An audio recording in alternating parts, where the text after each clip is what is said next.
السلام علیکم ورحمۃ اللہ وبرکاتہ۔ بسم اللہ الرحمن الرحیم۔ قال النبی صلی اللہ علیہ وسلم انا خاتم النبیین لا نبی بعدی او کما قال علیہ الصلاۃ والسلام۔ النصیحہ قرآن و سنت اکیڈمی کی طرف سے آن لائن ختم نبوت کورس کی 13ویں نشست ہے۔ ہماری آج کی گفتگو کا عنوان ہے قادیانیوں سے مکمل بائیکاٹ کے متعلق حکم اور قادیانی مصنوعات کا مکمل تعارف، تاکہ ان کو پہچان کر ان سے بچا جا سکے۔ محترم سامعین، پوری دنیا اور پوری امت مسلمہ کے تمام اہل سنت والجماعت کا متفقہ فیصلہ ہے کہ قادیانی مرزائی کافر، مرتد اور زندیق ہیں، دائرہ اسلام سے خارج ہیں، لہذا ان کے ساتھ کسی بھی قسم کے تعلقات، معاملات، خرید و فروخت، تجارت، کاروبار، لین دین، سلام و کلام، دوستانہ تعلقات، ملنا جلنا، کھانا پینا، خوشی اور غمی میں شرکت کرنا، نکاح اور تعلقات، تعزیت، عیادت، الغرض کسی بھی قسم کے تعلقات، تعاون، ملازمت وغیرہ شریعت مطہرہ کی روشنی میں ناجائز اور حرام ہے۔ قادیانیوں کا مکمل بائیکاٹ ہر مسلمان کا اولین فریضہ ہے اور حضور خاتم النبیین صلی اللہ علیہ وسلم کے ساتھ عشق و محبت کی علامت ہے۔ اور فتویٰ بائیکاٹ پر دیوبندی مکتب فکر، بریلوی مکتب فکر، اہل حدیث، جماعت اسلامی، تنظیم اسلامی کے اکابر حضرات علماء کرام اور مفتیان کرام سمیت پوری دنیا کے تمام ممالک کے شیوخ، محدثین، مفسرین، علماء اور اولیاء اللہ کا اتفاق ہے۔ اور اس کے ساتھ ہی اندرون ملک اور بیرون ملک کے معروف بڑے بڑے دینی مدارس کے صدر مفتیان کرام نے بھی قادیانیوں سے مکمل بائیکاٹ کے وجوب کا فتویٰ دیا ہے۔ اور یہ بھی یاد رہے کہ یہ اجتماعی اور متفقہ بائیکاٹ کا فیصلہ یہ قادیانیوں پر ظلم نہیں بلکہ عدل و انصاف کے عین مطابق ہے۔ نیز غیرت اور حمیت دینی کا تقاضا بھی یہی ہے کہ جس نے آقا مدنی صلی اللہ علیہ وسلم کے تاج ختم نبوت پر حملہ کیا، جس نے ختم نبوت پر نقب لگائی، جس نے آقا صلی اللہ علیہ وسلم کی ناموس کی بے حرمتی کر کے آپ کے دل کو زخم پہنچا کر ظلم کا ارتکاب کیا، تو بطریق عدل و انصاف ایسے شخص کا مکمل بائیکاٹ کر کے آقا خاتم النبیین صلی اللہ علیہ وسلم کا دفاع کیا جائے۔ شاید اس طرح کرنے سے اس بائیکاٹ کے نتیجے میں اس کو توبہ کی توفیق نصیب ہو جائے۔ قرآن مجید کی آیت مبارکہ ہے اعوذ باللہ من الشیطان الرجیم وقد نزل علیکم فی الکتاب ان اذا سمعتم آیات اللہ یکفر بها ویستہزأ بها فلا تقعدوا معهم حتی یخوضوا فی حدیث غیرہ انکم اذا مثلهم۔ اس کا ترجمہ یہ ہے کہ تم پر یہ حکم نازل کیا کہ جب تم اللہ کی آیات سنو کہ ان کا انکار کیا جا رہا ہے تو ایسے لوگوں کے ساتھ اس وقت تک نہ بیٹھو جب تک کہ وہ کسی اور بات میں مشغول نہ ہو جائیں، ورنہ تم بھی انہی جیسے ہو جاؤ گے۔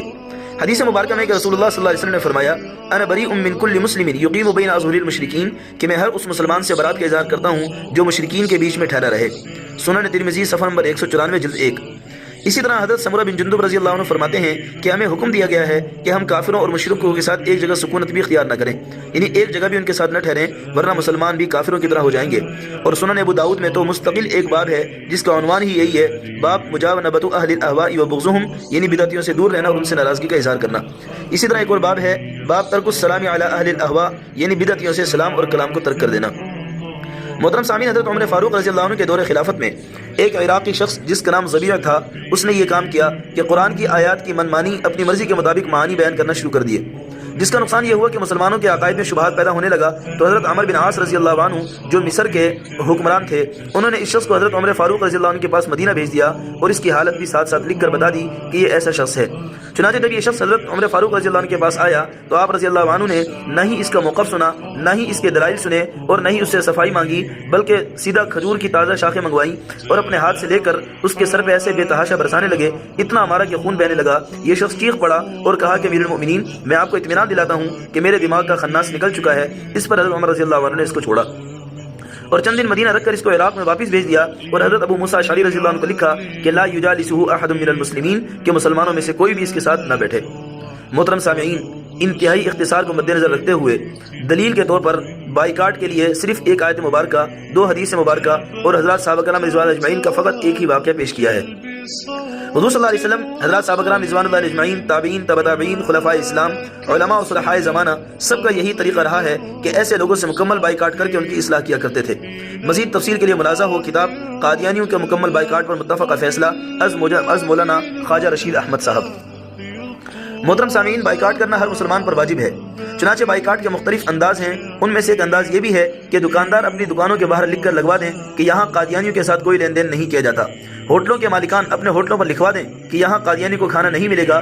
پیٹرول پمپ کے مالکان واضح کر دیں کہ یہاں قادیانیوں کو پیٹرول نہیں دیا جائے گا۔ ریڈی والے اپنے ریڈی پر لکھوا دیں کہ قادیانی ہم سے دور رہیں۔ دکاندار دکانوں پر لکھوا دیں کہ قادیانی پہلے اسلام میں داخل ہوں پھر دکان میں داخل ہوں۔ جی ہاں، اسکولوں، کالجوں، یونیورسٹیوں اور مختلف اداروں کے باہر بینرز لگا دیے جائیں کہ یہاں قادیانیوں کا داخلہ ممنوع ہے۔ محلوں، چوکوں چوراہوں پر بڑے بڑے بینر آویزاں کر دیے جائیں کہ تاجدار ادارے ختم نبوت زندہ باد واٹس ایپ اور اسٹیٹس کے ذریعے سے یہ پیغام عام کر دیجئے کہ قادیانی سے تمام تعلقات اور معاملات بالکل ختم ہیں۔ یقین جانیے کہ ایسا کرنے سے آقا کریم صلی اللہ علیہ وسلم کے قلب اطہر کو ٹھنڈک ملے گی اور انشاءاللہ شفاعت اور جنت الفردوس پکی۔ محترم سامعین، اب آپ کے سامنے قادیانی مصنوعات کا کچھ تعارف پیش کیا جاتا ہے تاکہ ان کو پہچان کر ان سے بچا جا سکے۔ نمبر 1، شیزان کمپنی اور اس کی تمام اشیاء۔ نمبر 2، مشموم کمپنی اور اس کی تمام اشیاء، یعنی شیزان جوس، مشموم جوس، شیزان اور مشموم اور سمرقند شربت، شیزان اور مشموم بوتل، شیزان اور مشموم کیچپ، شیزان اور مشموم کمپنی کا جیم، شیزان اور مشموم کسٹرڈ۔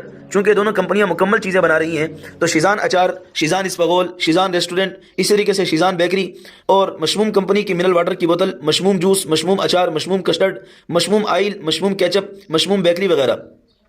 نمبر 3، قادیانی ادارے، جس میں Punjab oil mills limited, Zaiqa Canolive cooking oil, universal stabiliser, Shah Taj sugar mills limited, Shah Nawaz flour and textile, curative اور وارسن یہ ہومیوپیتھک ادویات ہیں۔ Romeo travel Kent station Karachi, رومی ٹریول کینٹ اسٹیشن کراچی، قیصر ریسٹورنٹ لائٹ ہاؤس کراچی، الرحیم جیولرز حیدری کراچی، اس طریقے سے راجہ سوپ، بیٹا پائپ کمپنی، مطب حمید اور اس کی تمام مصنوعات، یہ تمام کی تمام قادیانی مصنوعات ہیں۔ اپنے دل کے اندر عشق نبی صلی اللہ علیہ وسلم کو جگاتے ہوئے ان تمام کی تمام مصنوعات کا بائیکاٹ کریں، کیونکہ ان کی مصنوعات کا بائیکاٹ کرنے سے قادیانیوں کو مالی تقویت مل رہی ہے وہ بند ہو جائے گی۔ یعنی جب ان کی بائیکاٹ کریں گے تو ان کو ملنے والی جو مالی تقویت ہے وہ ختم ہو جائے گی۔